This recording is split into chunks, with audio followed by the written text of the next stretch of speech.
What up, YouTube? Welcome back to Clown Questions, the show where there are no dumb questions. I'm your host, Matt K. Maurer, and today I'm asking the question, seriously, Nick? Nick being Nick Castellanos, of course. And Brenden Paddock, my old roommate, a good friend of mine, known him a while. He'll also be joining us on the show, talk some football, some baseball, maybe a little F1. But before I ask him any questions, I'll ask y'all one. Who's down to clown?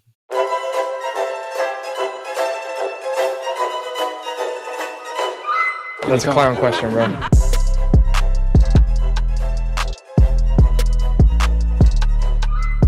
Seriously, Nick? That's the question today I have for Nick Castellanos. And once again, I am getting political on the show, unfortunately, but Nick Castellanos has given me no choice. Guess what happens the day our president, Joe Biden, drops out of the election? Nick Castellanos hits a home run.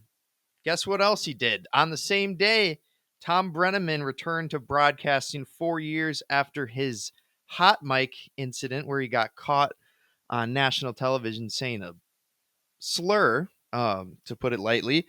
But Nick, what are we doing? Every tragic event that happens, you are there with a bomb, with a home run, and it's just getting ridiculous. I'm genuinely afraid that the longer like I said last week, I had to bring it up again because the longer this goes on, the worse it's gonna get.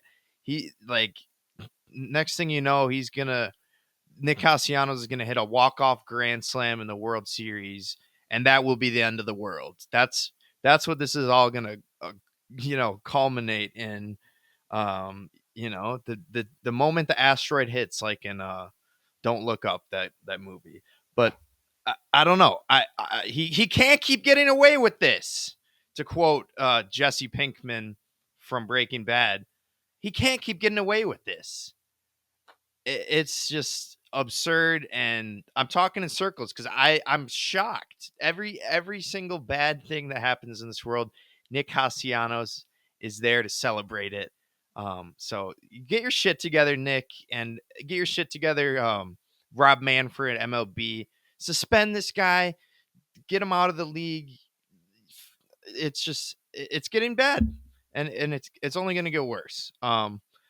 Something that's getting better is Bobby Witt Jr. I don't know if he's actually getting better. He's been a beast last year, but I wanted to ask the question, is Bobby underrated? So Bobby Witt Jr. at one point, I think he was 13 of 16 hitting since the All-Star game, which is just absurd. I thought Jose Miranda, with 12 consecutive hits, that's way more impressive, obviously. But Bobby, only 3 of them, he wasn't able to get a hit or get on base there. So I'm asking if he's underrated, but it's probably a dumb question because I don't know ball. I don't know baseball. I have a fantasy baseball team, but I know nothing about baseball compared to the likes of Ploff Warrior or, I didn't do the interview yet, but hopefully a Brenden Paddock here in this interview. The question is for y'all. I want to know if Bobby's underrated because I know he's one of the best third basemen in the game. He steals bases, hits dingers, does this and that, contact hitter. But maybe he's overrated because this was a funny headline I found doing, some brief research on him. The headline was, is Bobby Witt having the greatest season in Royals history? Of course, that headline came from royalsreview.com. So maybe a little bit of a biased source there asking the question, but they compared him to George Brett, who I think might have won a title in KC. So Bobby's either underrated or overrated. Either way, he's really freaking good at baseball, and I need to learn ball because this isn't even a good question, but it's on the show, and I'm 5 minutes into the show and haven't said a single substantive thing about baseball, even though that's what I've kind of been talking about. So I'll just ask the question, what is going on?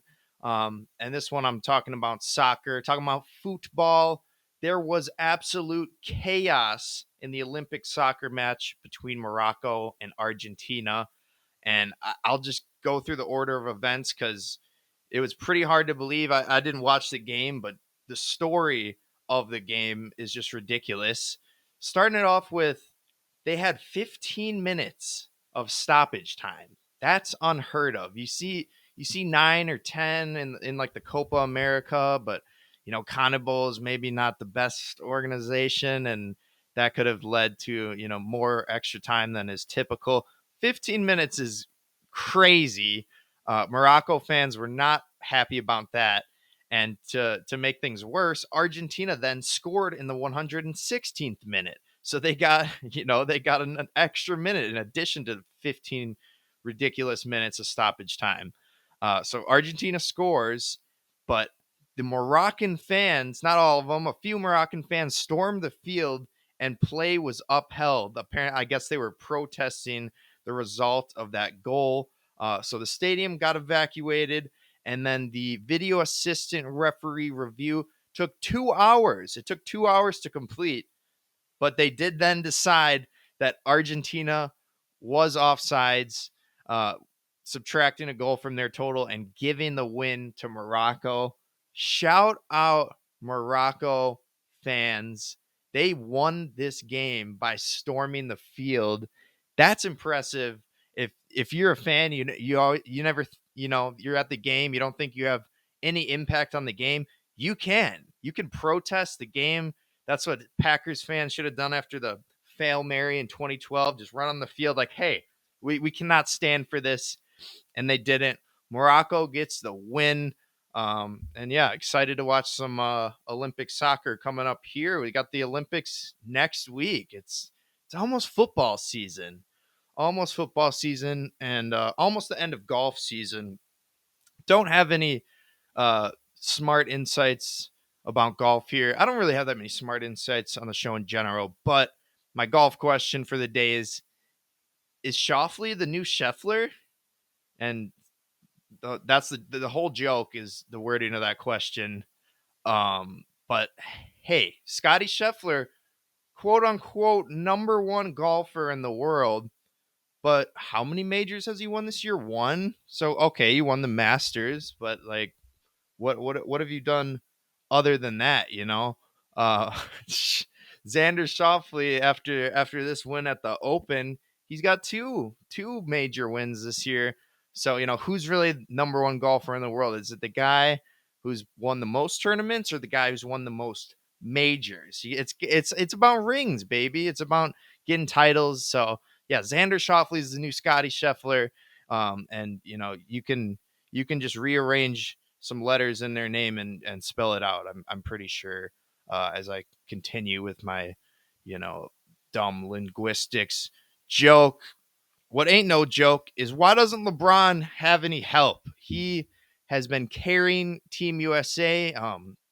Not coincidentally, he will be carrying the flag. He'll be the flag bearer for all sports for Team USA at the Olympics in Paris.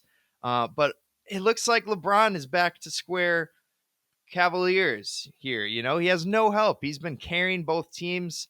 He hit the game-winning layup against South Sudan. We won in a close one where obviously we're not expected to lose that game or even make it a close game. We were expected to blow them out.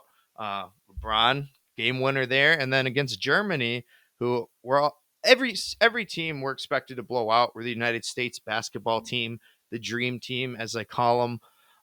But yeah, versus Germany, he was clutch again. LeBron, I think, had another 25 points, including 11 in the fourth, and he had the dagger to put Germany away. LeBron's just sitting there like, I'm not losing to Dennis Schroeder, the former Laker legend. But speaking of legends, why isn't Arike Ogunbowale in the Olympics? This is utter blasphemy. One of the all-time snubs in history. Forget about Caitlin Clark. I know I probably asked that stupid question, but that was, for clickbait, podcasting, internet purposes. The real question is why isn't Arike on the Olympic team? We had this past week, we had the WNBA All-Star game, and the format this year was WNBA All-Stars versus Team USA. Who do you think won? Obviously, the Team USA, that's the collection of the best players in the league, all the best Americans. Unfortunately, they did not win. I think they lost by 6 or 7 to Team WNBA.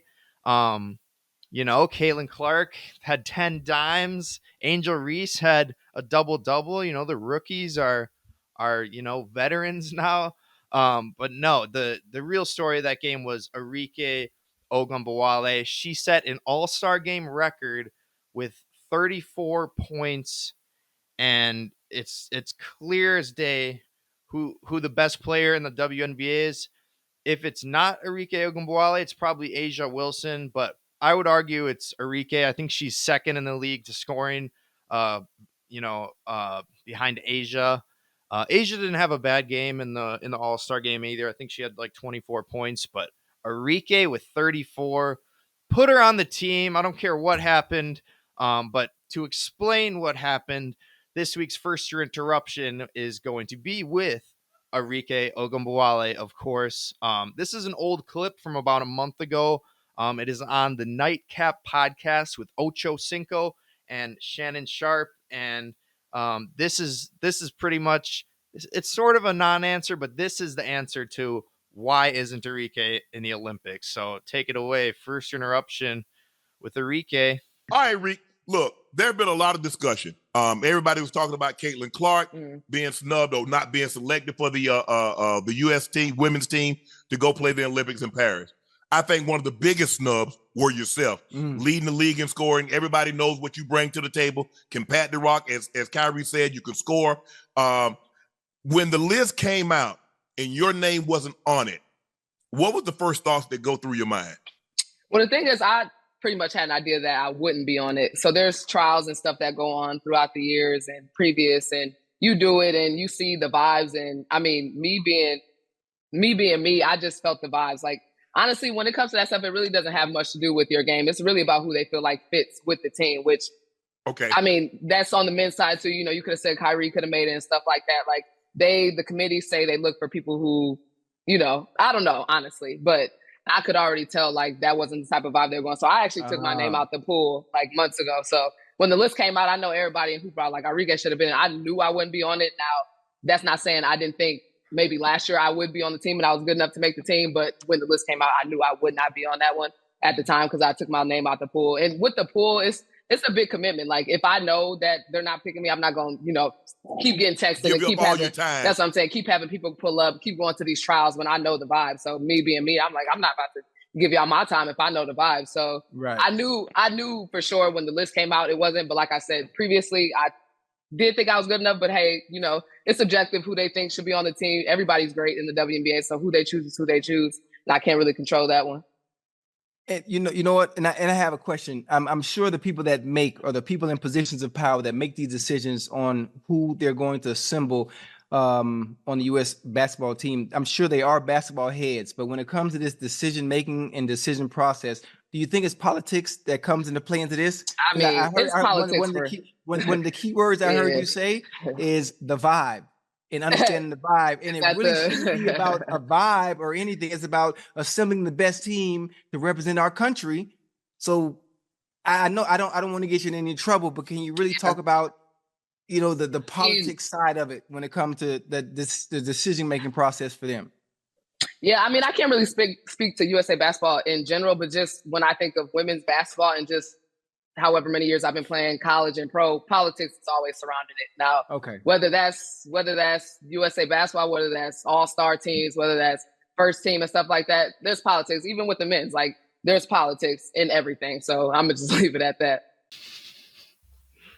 Oh my gosh, Arike is so smart. She answered every question without answering it. She didn't want to call anybody out, put anyone on blast, but like Ocho Cinco was saying, she's talking about, it just really wasn't the vibe. So I pulled my own name out. So it's almost as if, she alluded to, maybe politics. Oh, I don't know about Team USA, but there's politics in men's basketball and everywhere too. She's kind of without saying it, let me stop coughing. Without saying it, she's saying, yeah, it's such a political process. She's like, I knew I'm good enough to be on the team. I'm the best player on the team. If I'm not the best player on the team, I'm top 2, not 2. But I don't know. Kind of funny. Arike just, it almost seems like she was from a man's perspective, I don't want to, whatever, but it sounds like she's trying to avoid the drama, maybe a little polarization in the locker room. But yeah, she should have been on the team, and but the vibes weren't right. Who the vibes are usually right with is my boy Brenden Beto, Bobby Vox. He's gonna hate me for saying that one. But yeah, let's listen to some Brenden Paddock, some Brenden Paddock interviews and such. Yeah, I had COVID last week. That's how. Can I start it with that? Sure. Okay, let's start it like that. Screw it. Now pulling up to the pod is a good friend of mine. I guess he had COVID last week. We were roommates, and now he's a business intelligence specialist at Astronautics Corporation of America.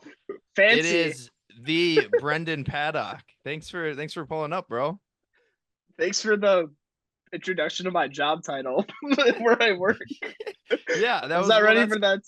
Yeah, that was gonna be my first question. Is being like a business intelligence specialist at Astronautics Corp, is that as cool as it sounds? It sounds pretty dope. I'm not gonna lie.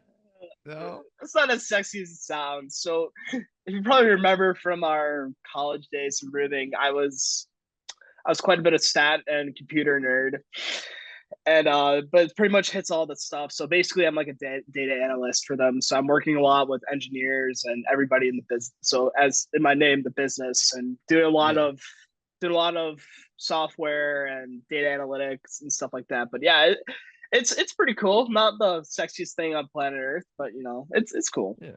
But no, I think business intelligence specialist sounds cooler than data analyst. Business intelligence specialist sounds like you're working at like the FBI or CIA or something. Like so a little into specialist. So a little into that like specialist part of my name. It's because I'm not just a straight data analyst. It's because I can write software. Oh, okay. There you go. So You're not just Excel. You're not just the Excel dude. Yeah, exactly. I write software and I have like a deeper math knowledge as I was a stat major. You're actually writing code and stuff.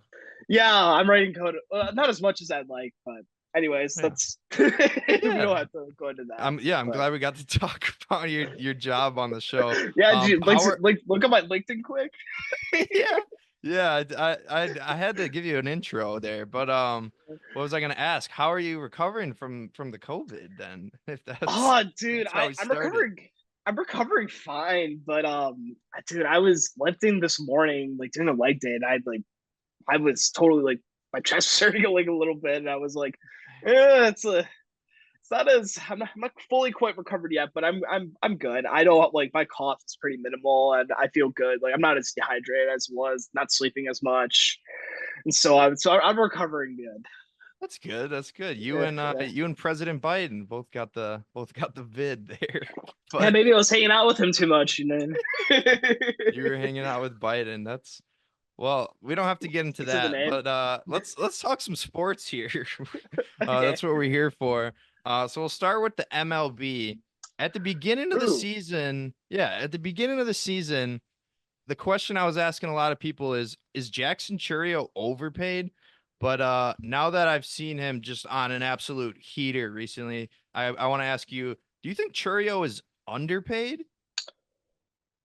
That's a really good question, honestly. I think he's paid pretty fairly. I mean, if you remember from like the beginning of the season, he was not doing well. Like he just started going on a heater like the past 30 games or whatever. Like it started a little bit of like in June. I don't remember exactly. I've been following the Brewers, but I haven't been as diligent as some others on your podcast.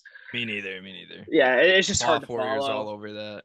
Yeah, Ploff Warrior, Dom and all of them are really onto that. But I think he's what does he have? Does he have like an $81 million 10-year? Is that what that is? Yeah, it's 10 years for 80 million or something Yeah, along so like the lines. so 8 We're not paying million. him So much more than 10 million a year, I don't think. yeah, so for like Brewer standards, that's pretty not like a Yelich contract, but that's kind of on the higher end. But I think he's pretty fairly compensated. Sure. I mean, like we'll have to wait. Like I think he's young, so it's obviously looking good, but a lot of stuff can happen, like injuries, like we see with Yelich today.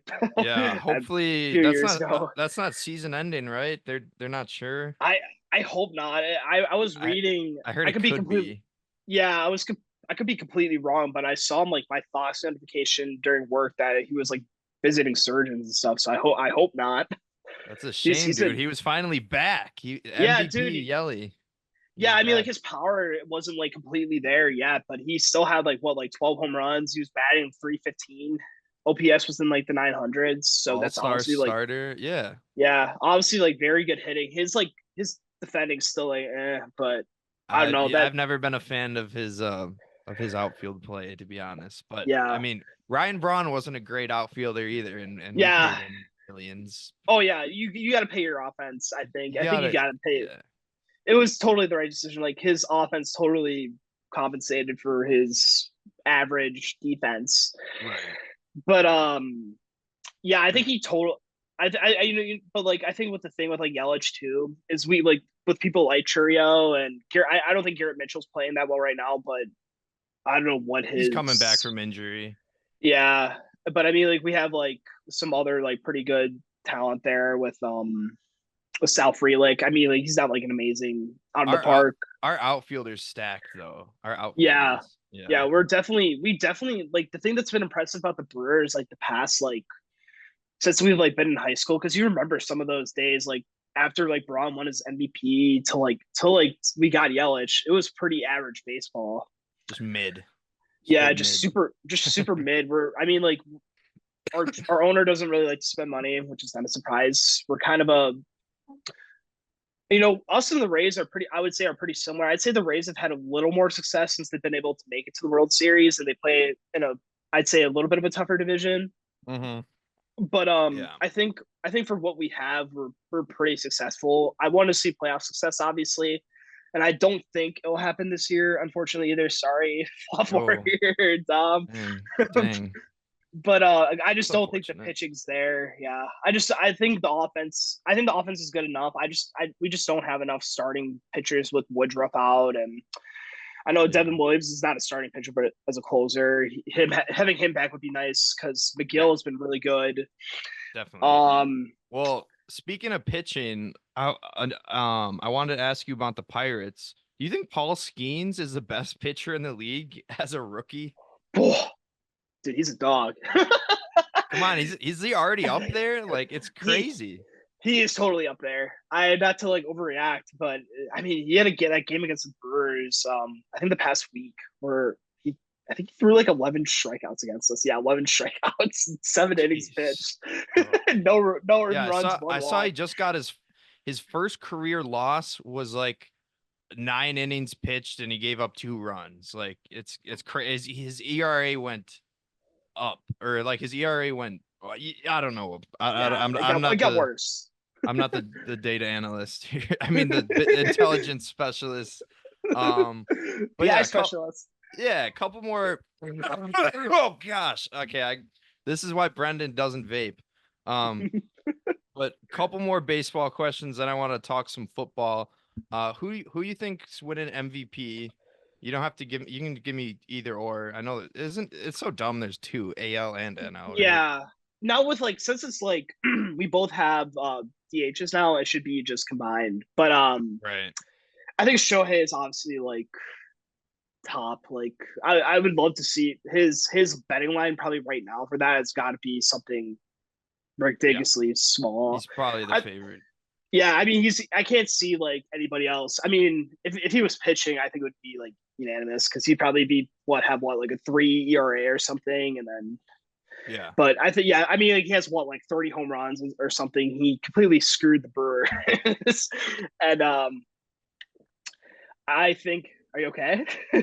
I just threw my vape on the ground. I gotta stop. I shouldn't be doing it during the show. I'm just coughing in everyone's area. But yeah, but I also think Bryce Harper is kind of like a dark horse. Okay. In the NL. And if we go to the AL, I think Aaron Judge is probably the favorites. I haven't been looking as closely to the AL, but I know Judge and Gunnar Stockton, the dude on the Orioles. Gunnar Henderson, yeah. Usually, it's basically the best hitter is pretty much going to win MVP. Yeah, unless you have an insane pitching season, maybe. Yeah, they pretty much just like look at the baseline stats, like home runs, hits, RBIs, average. Sure. So if you're gonna have like the triple crown, like close to the triple crown of all that, then you're gonna get it. But yeah, I'm probably gonna lead to your next question, but I picked probably all the favorites for the World Series, like players on the World that was my next question. You got a World Series pick for me? More chalk? Dude, it's always too tough to tell. Like but it's fun to pick, right? Yeah, I mean, like I think it's pretty easy to go like chalk, like where we are right now, but obviously that doesn't really happen. I think the Rangers, I forget where the Rangers were, but obviously it's usually pretty chalk with like Houston and some of the other teams. But I think Dodgers.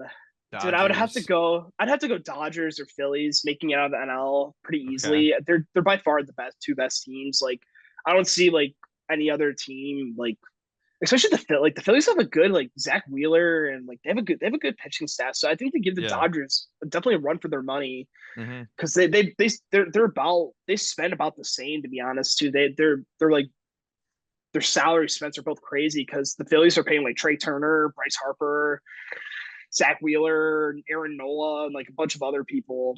And so I think I would either go coming out of the NL, like the Dodgers or the Phillies. And then if out of the AL, I don't want to say the Yankees. Like they just haven't like done that in a while. I think they're my pick. Yeah, I mean, like they have to be with like they're who due. They have. Like, I don't know. Yeah, they're definitely due. Like I hate to say they're due, because they have like 30 fucking championships. Excuse my language, but dumb shit. Yeah, but I could see them. I think the Indians could be a dark horse in that too. Guardians. Also, sorry. Oh, Guardians. I can bleep it out if you want. No. You don't have to. It was a common mistake. Dude, I'm still like in the old times, but I can see like Cleveland and I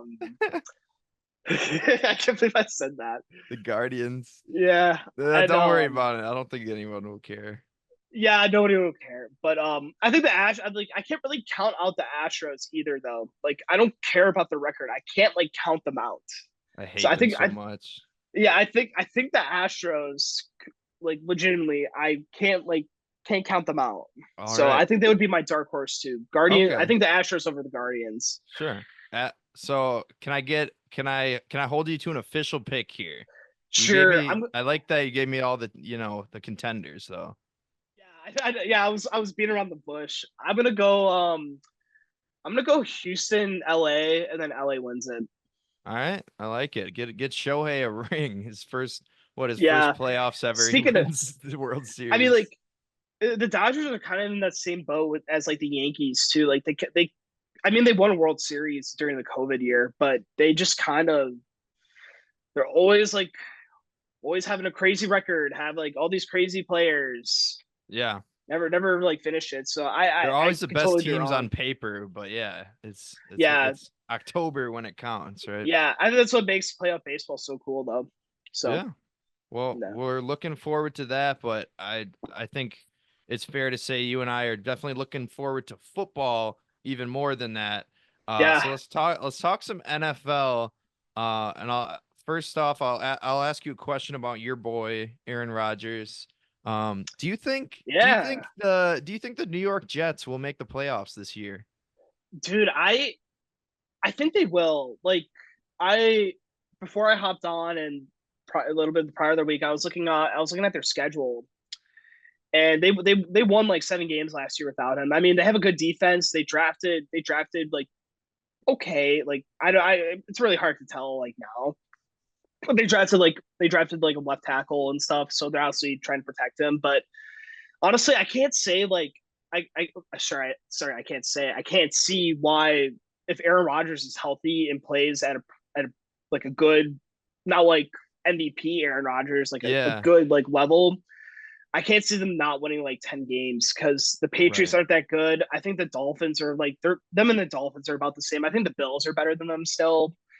It might be closer than I think because Diggs is gone, but I mean we'll see how Allen plays. It's still I don't really like. He's still I like Josh Allen, but he's kind of like he's not like Mahomes. Can't get the big one done. Mahomes is always standing in his way. You're right. Yeah. But no, I agree with you there. I like that pick. I think even if Aaron Rodgers has an average season, an average Aaron Rodgers season is good enough to get any team to the playoffs. Yeah, because dude, they're playing with like Zach Wilson, who threw probably like 16 picks. yeah. And like their quarterback play was atrocious. I can't see them like not winning like 10 or 11 games. Like I could be completely wrong, but like I was looking at their schedule too. Like they play like the 49ers is like probably the best team they play. And, yeah. I think Rodgers to Garrett Wilson is going to be unguardable. Yeah. Crazy. Garrett Wilson, he's a good receiver. It was a little like I see like flashes. I'm not saying he's as good as Devontae because Devontae was on another planet when he was with Rodgers. Right. But yeah, he's definitely good enough to be a top receiver, and Rodgers can definitely make him a good receiver if he plays just average. So yeah. And I know all the Jets fans are hoping the Raiders will trade Davante Adams. We'll have to see where that goes. We'll see about that. That would be I mean, I don't see why the Raiders would do that. But obviously Rodgers would do anything to reunite with Davante. Yeah. I kind of forget too that Rodgers is really like how many years do you think he has left? Probably like 2, like at most. Like 2 good years. I just heard him on Rodgers on a podcast. They asked him how much longer he's going to play, and he said, "At least this year." So I think I don't think he even knows. But if he wins a Super Bowl, maybe he'll retire, go out on top. Or if I don't know. Tough sledding to win that Super Bowl. If the prophecy repeats itself, he'll go to the Minnesota Vikings next year to replace JJ McCarthy. But let's hope that doesn't happen. But I do want to talk some Packers with you. So I'll just talk about the first game of the season. We're playing the Eagles in Brazil. So my question to you is, how do you think being in Brazil will impact that game? Dude, I didn't know that was their first game. That's their first game. It's a Friday night game, I think. Oh wow! On Peacock, you gotta get Peacock now to watch the Packers. Dude, they're doing that crap again. Yeah. I guess we're so desperate to watch. They got me though. I'm not gonna miss a Packer game. I'll buy it. I don't care. Yeah, knowing us, we were pretty diehard football watchers. Yeah. Oh my gosh. Love Red Zone. But so. To answer your question, sorry I interrupted you a little bit there, but no, you're all good.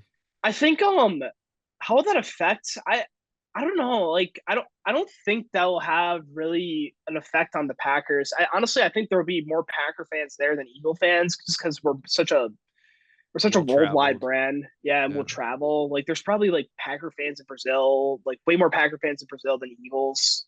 True. And I think it'll be a little. I wouldn't say home field, but I don't think that'll really like affect us at all because I mean the time zone won't really change, and I think the Eagles are a tough team. Like I think they have a pretty solid roster. I think that's gonna be a tough out, but if Love makes some jumps, and we'll see if he actually practices in the next coming days. But I don't think he's going to until he has a contract to autograph. Yeah, exactly. That's kind of the story there. Yeah, So you don't think the fact that the game's in Brazil will have that, it will make that much of a difference? I mean, like I think of it from like a time zone perspective too. Not really. Like I think it's the same time zone. Yeah, exactly. Exactly. It's not like it it's not might like be England. Eastern, yeah. Yeah, it's not like England or something. Like honestly, even if it was England, I still think it wouldn't really matter that much. But I think the Packer fans will show off for sure. Yeah. Hell yeah. So Lambo del Sur. Lambo South. Lambeau South. Lambo del Sur. But more football questions for you, Brenden. Of course. What a transition. But can you give me a rookie of the year pick? I know my answer. And I guess you can go defense or offense here, but I know my pick for offense. Dude, that's a tough question. Yeah. I mean, there's so many Yeah. different ways you could go. Yeah, I mean, like I think the popular one's gonna be Caleb. That's my pick. Yep. And I'm gonna be a little different. I think Marvin Harrison will be my pick. Okay, I like that. I think I mean like I think the Bears have improved a bit. I'm not like I mean like I don't really know I don't know like how good these improvements are until I actually watch it. Yeah, I mean I know they got all the weapons. I'm not sure. Yeah. I'm assuming they addressed the O line in some way, but yeah. And I think I don't know the interior. Yeah, and I think that's such an important position, especially for like a rookie QB to be like thrown out there. That's such a offensive line and defensive line are just so way too like important where I think they'll be like I think Caleb will be like pretty good obviously, but I don't know like I think he definitely has the best chance. Yeah. I think like we'll see. I'll be interested to see how Marvin Harrison Jr. is your pick. Yeah, I like Marvin Harrison. I think. So do you think maybe like does that give the Cardinals a fighting chance in their division? The West is like always so stacked. Yeah, I mean, I think it puts them in the mix more. Yeah, they won't be whatever 2-win team. What were they last year? A couple wins. They were like a couple maybe wins. 4. They were not good. I still think Kyler is like all right. Mm-hmm. I think he's still like a pretty good quarterback. I don't think he's also not like Jordan Love, honestly. But I still think that I think they have a good chance. Like not like a good chance to win it, but like to be like kind of there in the mix. They'll probably like completely tail off at the end of the season. But yeah, I think Marvin will be an underrated, not an underrated. Everybody knows who he is, but like I think he'll be like a good fantasy football player and so on. So I'm picking him just to be different. Wait, is Marvin Harrison? Is that Marvin Harrison's? Oh yeah, son. Oh yeah. Dude, I didn't even know. How do you not know that? I'm joking. Yeah. But yeah, I want to talk some college football. But before that, you want to give me a Super Bowl pick? I'm asking you for the pick of every championship here, Brenden. Dude, I'm gonna be boring again. I can't like go against Kansas City right now. Yeah, that's tough. I can't. It's way too tough. Like I'm as much as I want to pick like Buffalo or Baltimore, I just can't. I just don't like Mahomes makes up so much for what like those are all like solid teams, but maybe in the NFC, like I can't see anybody in the NFC really either. I mean like honestly, I think the 49ers are good. Like I don't know why, but I think McCaffrey's going to get hurt. I don't know if it's because he's on the Madden cover. Don't say that, bro. I got the number 1 pick. I got the number 1 pick in one of my drafts. I don't mean that. I don't mean that like any malicious way, but knock on some wood, bro. Come on. But I just don't see the NFC. I want the Packers. Like my homerism says the Packers just because it's not fun if you don't pick your home team. And I think we have a chance to make some noise for sure. So you got us losing in the Super Bowl to KC. Yeah, I'm just going to go with that. I like that because then it's not technically a jinx. I think you skated by doing that. But let's talk some college football. First off, did you buy NCAA 25? Of course, I've been on the grind. It's for the new gen Xbox. Yeah, so I literally just bought the new gen Xbox to play. If I have an Xbox One, I can't play it. Probably not. Really, dude? Yeah. I wanted to play it. We got quite a squad on mine, so Feel free to join whenever you got time. Yeah. So what have you been doing? You doing like a Wisconsin? You gonna get Wisconsin a national title or? I haven't been doing that, so I've been mostly just like playing people online with random teams, and then we've been playing like Ultimate Team, like because it's the only way we can all play together.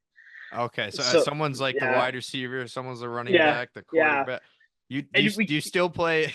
Do you still play O-line in the video game? Sorry, that's so mean. Maybe I play defensive line a little bit, but I'm just joking because Brenden played O-line in high school. Yeah. But yeah, let's talk the actual college football season. We got it week 0 in like a month here. Yeah. That's awesome, dude. I can just smell the football. So I'll ask you the dumbest question up front. You think Wisconsin can make the playoffs? I'm gonna be a little negative Nancy. I think there's too many. I think the Big Ten got a hell of a lot tougher. Yeah. Like there is no question about that. Who did we add? USC, UCLA, US, Oregon, and Washington. Oh, and Oregon and Washington. Damn. Yeah, so I think they pretty much squash divisions. So Wisconsin probably had one of the easiest divisions in college football. Yeah, Michigan and Ohio State and Penn State were no. Another one. Yeah. That's what it used to be, right? Yes, yeah. So that was way more of a gauntlet. Yeah, and I think Wisconsin's I think Wisconsin's really struggling with their identity too, and they got Alabama like week 2. Yeah, so I think I gotta go to that. I don't care how much money and how sad I'm gonna be, but I feel like if they somehow win that game, it would probably be the biggest win in our program history. So I can't not go. I feel definitely like one of the biggest wins in recent history because like dude, when we were there, like they really struggled. They were pretty average. Yeah. Not great. But yeah, so you don't got us making the playoffs this year. I think dude, like I think Fickle, I think he's good. Mm-hmm. I think he's got everything going in the right direction. But dude, it came at like the worst time. It came like I think Wisconsin, I'm gonna cheat here and bring up Wisconsin's schedule. But they have like Bama, they have Oregon, I'm pretty sure. Oregon, yep. And Penn State, and like I don't know. I think we don't have to play Ohio State or Michigan, so that's on the bright side. And yeah, that's definitely a plus. I don't know. Maybe we play one of the LA teams. Oh yeah, they play USC. Okay. So that's if we're gonna talk about dark horses in the Big Ten, I think USC is a dark horse. Okay. I think US. Yeah, I think Lincoln Riley is just such a good quarterback coach. Yeah. Like I can't like his defense have been atrocious, but like I just can't like everybody's like counting them out. I can't do that yet. Yeah. I think that's smart. Lincoln Riley's built a hell of a program. So next not a program, but just like a repertoire of coaching quarterbacks like Mayfield, Murray, Hurts, Caleb. Like that's just insane. But anyways. Yeah, no, that's true. But so I was hoping, Brenden, would you like to do a new segment with me presented by no one? Oh, sure. I hope it was presented by somebody, but sure. Yeah, hopefully one day it'll be presented by someone. But so this segment is called Bracketology. Now that we got, more than 4 teams, we're going to have, bracketology that's going to exist for college football. So I was hoping you could maybe walk me through maybe your top 12. If you don't got all 12, give me the top teams that you absolutely see making the playoffs this year in college football. So I definitely see Georgia. I think Georgia by far is 1. Of course. I think Ohio State's going to be 2. I think Ohio State has a crazy team. They went off in the offseason. Yeah. Like they got like Caleb Downs from Bama. Their quarterback's pretty good. They got like a crazy running back from Ole Miss. I forget his name. Okay, they won the transfer portal. Yeah, and I think they're just like way too talented for me to like in a 12-team playoff where they can like screw up a bit and get back in it and play again. I just can't see them like not being a contender. Same thing with Georgia. Okay. All right, so you got Georgia, Ohio State. That's And two. I'm We gonna go by got what, 10 more? conference. Yeah, Okay. so I'm gonna go by conference. So I'm Sure. gonna go with the 4 big conferences. So for the Big 12, I think the Big 12 is an interesting one. I think Utah and Colorado are gonna be the 2 best teams. Ooh, I think Colorado.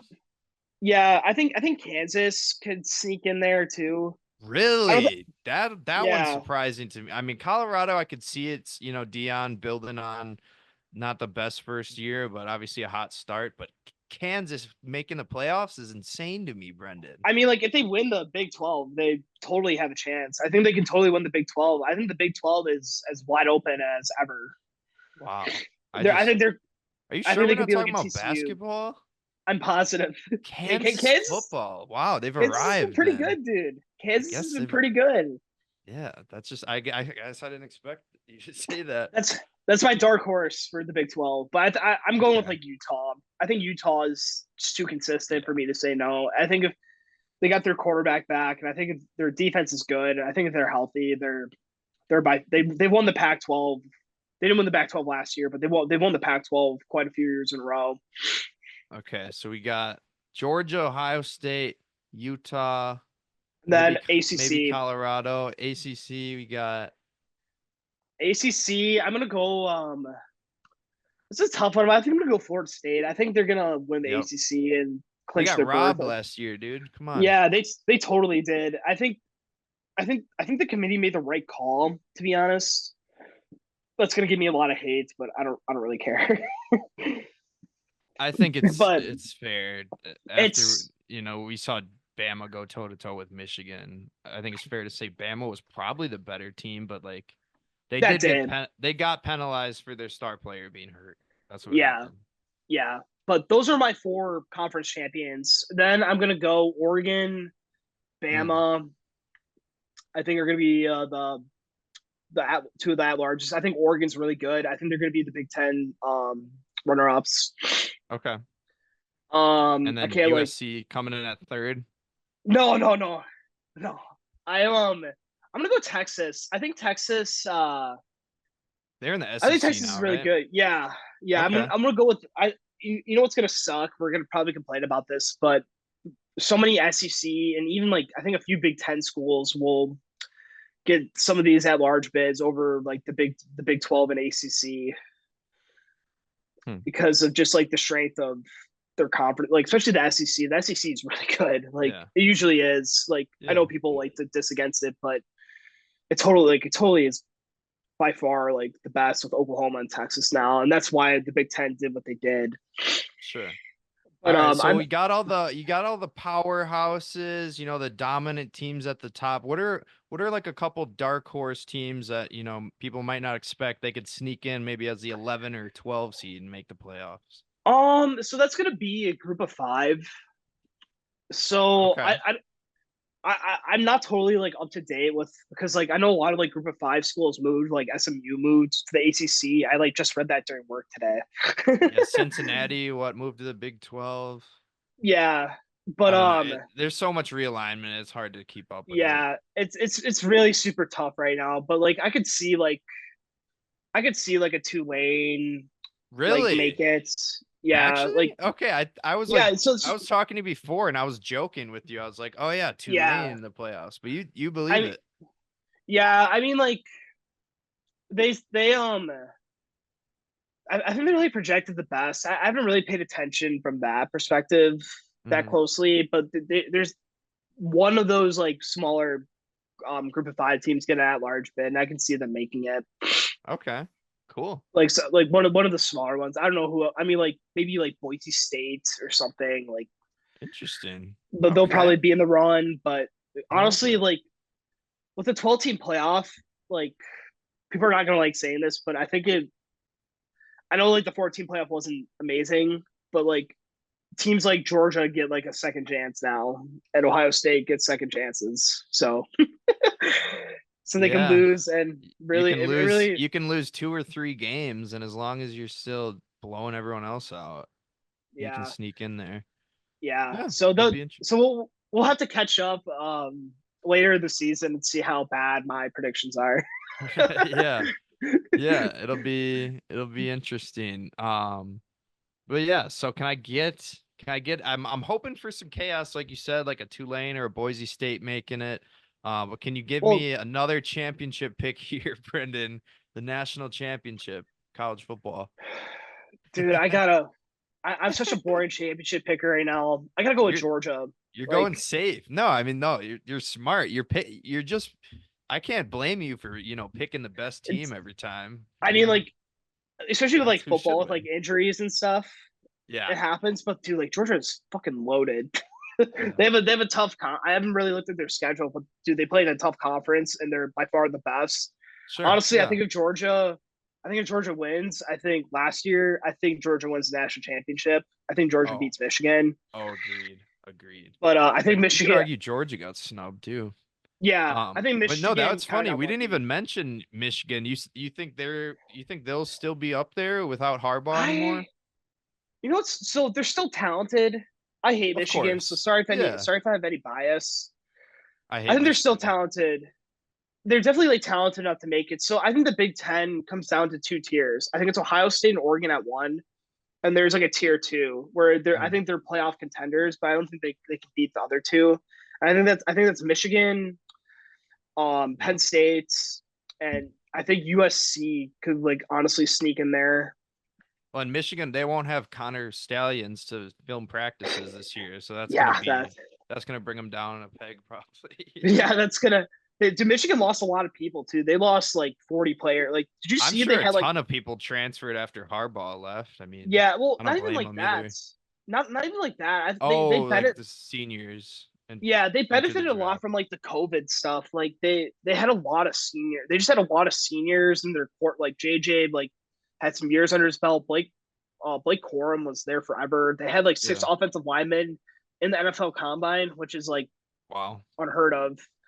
And I think I mean they still have like talent obviously, but I think it's just they have a tough game against Texas right away, and I don't know, with the new coach and stuff, it's just going to be tough I think they can make the playoffs? Yes. Right. I think they can make the playoffs. But they might be fighting in that 8 to 12 seed kind of range. Yeah, I think being at the top this year. Yeah, I think the Big Ten like Penn State, Michigan, SC, I think will be in that. I don't know. I think Washington lost a lot, so I don't think they'll be as good as they were last year either. They lost their head coach went to Bama, obviously, DeBoer, and then Michael Penix left, and they had some really good receivers leave. But they still have like a good coach. But I think it's gonna be the like middle of the Big Ten kind of interests me. I think I'll be interested to see who's the best there. But yeah, college football's exciting. So hopefully Wisconsin. Yeah, hopefully we see them rebound quite a bit. That'd be more fun. Yeah, hopefully we'll have to see. I'll trust in Fickle for the time being. But I don't know. I'm getting impatient. I should be optimistic though. But Brenden, I wanted to finish off the interview with something I know absolutely nothing about, other than I know a couple names, but I know nothing shit else about it. Some Formula One, some F1. Hey, introduced to the pond. Yeah. So, but yeah, thanks again for joining me on the interview. But last 2 questions for you here. They're so baseline because I don't know anything about F1. But first F1 question is: do you think is Lewis Hamilton the GOAT? I expected that question. I had to ask it. He's my GOAT. He's my GOAT. Honestly, dude, it's hard to argue against the stats and the facts. Like, so he got his 200th podium, which is crazy. His like podium rate in Formula One is like 60%, which is just absolutely absurd. And he's raced in 350 races, and he just got a big win in Silverstone a few weeks ago. And he's like 38. He's kind of like LeBron. He just age has not really affected him yet, and I think he by far has the best one of the best arguments. I think he's up there. I think Formula One is such an interesting sport. It's not like basketball. Like there's like different eras and stuff in basketball, but it's all like dependent on your engineering team and all like everything else. And he's been pretty fortunate to make some good choices and be around some successful people or successful teams, but that's because he's amazing. But he's so I think the big news is he's going to Ferrari because he's never been really a Ferrari person. He's been like a McLaren, which is like Ferrari's biggest rival, like McLaren Mercedes guy. So that'll be interesting. And Ferrari's kind of a disaster. They're kind of like, God, who would they be like? I'm trying to compare like a football term. They're like the NBA Cowboys terms for me. Yeah, there you go. That's perfect. They're like the Cowboys. I get it now. Or they're kind of like the Lakers, to be honest, too. They have like all that history, but there's just so much disarray. Not like a ton. They're doing pretty. They've won some races this year, but I think Lakers Lewis will really strays. Yeah, I don't really know that BA that well, but I don't know how good the Lakers are doing. It sounds accurate though, based on I think the Cowboys are good. Good comparison, but I'm excited for that for sure. I'm a Lewis fan, and I'm excited to see like him at Ferrari, as I'm sure everybody else is too. But I think back to your question, I think by far, he's definitely one of the greatest of all time. Okay. So hell yeah, Lewis. We gotta start that fantasy F1 league. But so last question for you, and I saw a headline, and you can correct me if this is not correct, but I saw that Red Bull is no longer the favorite, and now McLaren is favored to win the constructors. You're correct. Cup. Okay, so my question is, what happened? Did Max Verstappen like fall off, or what went down? That's what I was mentioning. It's Formula 1's such an engineering dominated sport. I think McLaren just caught up. And since there's two drivers a team, and Max's teammate is not good. Like he's doing horrible. Like Checo. Max is always like at the front. Like, but McLaren's been better, and their two drivers are good. Mm-hmm. And I think McLaren's is quicker right now. Like they've won the past couple races, and not the past couple. They won the last race and have been in contention for all the other races. And I think Max is really struggling because he doesn't really have help up there, and he everybody's like kind of catching up to him in terms of, or not, I wouldn't say him exactly, but I think everybody's catching up. Like Mercedes, McLaren, and Ferrari are catching up to Red Bull. That's causing him to get a little frustrated, and I think that's frustrating him a bit, and he's used to being out ahead all the time. Yeah. So I think he's been dominating for so long. I feel like he hasn't won a race in a couple, right? Yeah, he hasn't won a couple races where he won like all the races last year. So I think do I think he fell off? I definitely don't think he fell off. I think Clown Red Bull question. fell. Yeah, kind of is. But I don't think he fell off. I think Red Bull is just getting caught up too at the end of the day. And McLaren, I think if Checo keeps on driving like shit and qualifying in the bottom 20 and the McLarens keep on going ahead, the McLaren can definitely win the constructors. All right. Well, I'll have to tune in. I don't know how to watch it. ESPN. No, I mean, I just don't. It's so confusing to me to watch. Like you don't know how to watch. Okay. Yeah. You know what I mean? Like it's. Yeah, I know what you mean. But no, it's a crazy sport. But yeah, Brenden, thank you so much for pulling up to the pod. I had a great time talking to you, and hoping you heal up from the COVID soon here. Yeah, thank you so much for having me. I was really looking forward to being on. I've really enjoyed your podcast, seeing a lot of our friends from mostly our high school be on it. So I was decided to come on, just talk some sports and stuff. And yeah, keep you putting out a good product, keep it going. I appreciate it. Yeah, and you're welcome back anytime. We gotta hang out soon. Maybe we should try to hit a Badger game this year. Good old Camp. Yeah, it's been a while, dude. We'll definitely have to do that. Alabama, we're coming for y'all. Yeah, we'll definitely have to do that. That'll be fun. Yeah. All right, brother. Well, I'll see you later then. Yeah, see you later, dude. Peace out, bro. Peace out. Thanks again, Brenden, for joining me on the show. I appreciate you coming on. It was good to talk some football. We're almost back with football. Well, football is here, but football. But yeah, thanks, Brenden, and it was funny to talk some F1 too, which as clueless as I am about baseball and women's basketball, I'm even more clueless there. So I'm glad we had an F1 expert on the show. But yeah, thanks, Brenden. Let's get to the Goosebump moments of the week. So full disclosure, there was a Minnesota Twins walk-off win today, but I'm going to save that for next week because I can, and mostly because I'm lazy and I don't want to go back and re-edit the footage. But any hoozles, oh my goodness, what am I saying? Anyhow, let's get to the Goosebump moments of the week. Starting off at number 10 with the Chicago Cubs and a walk-off walk.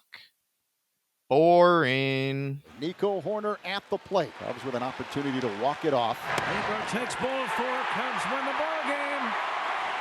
A bases-loaded walk forces in the winning run. And the Cubs win by a score of 2-1. Number 9, Nick Gonzalez with the game-winning hit for the Pirates over the Cards. There's Nick Gonzalez, 0 for 3 tonight. Bouncing ball into right field, a base hit. This will give the Pirates the lead. Nicky G through the hole, 2-1. Number 8, LeBron gets the dagger bucket versus Germany. James, lead in the clock. LeBron James bodying inside, he scores! He's a man. Goodness, does he take over? You have a right to do that. The Kings flex. Number 7, Teoscar Hernandez with the game-winning hit, and he is pissed. Up the middle, and Teoscar Hernandez slams his bat down in jubilation. 3-2 Dodgers, and he's... Number 6, Pell Larson with the game winner in the Summer League Championship. Pippen. Shot clock at 12. Ware with the screen. Larson keeps the bounce. Running shot is gone, and Miami wins it. Pella Larson gets it done for the Heat. Number 5, LeBron James with the game-winning layup versus South Sudan. Cole all over Steph. LeBron drives for the lead. He puts it in. With 8 seconds. Number 4, Jackson Churio with a diving catch to end the game. For 3-2 walks. Crew. Walk.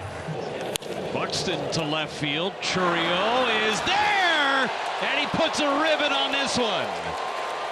Jackson Churio, 3 hits out of the 9 spot, makes a diving play and puts this one on ice in Minneapolis. Number 3, Ezekiel Tovar walks it off for the Rockies. And he'll face Ezekiel Tovar.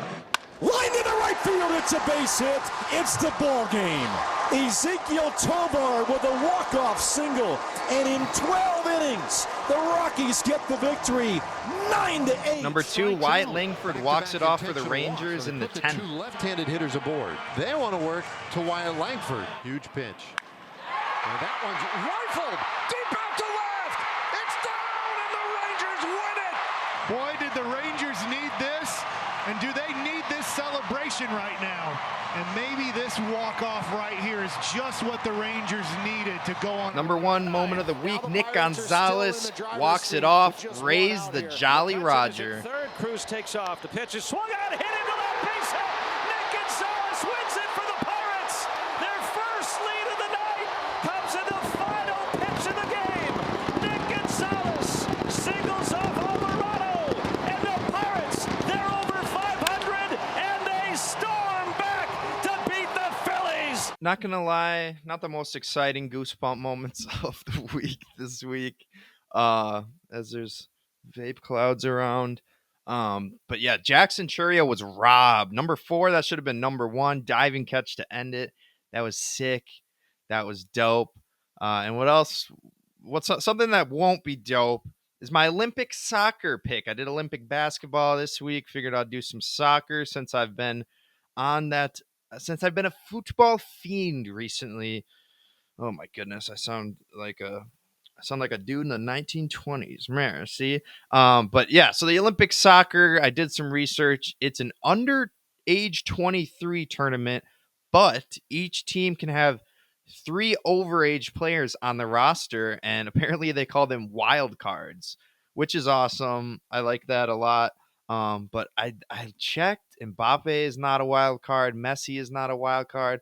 I don't think Ronaldo is one. So we're not going to see any of the big stars, but hopefully some up and coming dudes. How old is Vinicius Jr.? Can I Google that while you guys wait awkwardly? How old is Vinny Jr.? 24. Not okay. Well, if Vinicius Jr. is a wild card, maybe, but whatever. I'll just make the picks. You guys know I don't know squat about soccer, but I'll make the picks for women's and men's. For women's, you know who I'm picking. I'm taking Team USA. They're the favorites at plus 175. Enough said there. We're the best in women's soccer. It's not even close. And for the men's side, I'd love to take USA, but obviously I can't do that. I'm just gonna pick the favorite there too, because I don't know any of these youngins on these football clubs. So I'll go with France. They're the favorites at plus 225. So yes, I think France take the gold as the hosts in Paris, but not without leaving us all asking ourselves a clown question. Is France better off without Mbappe?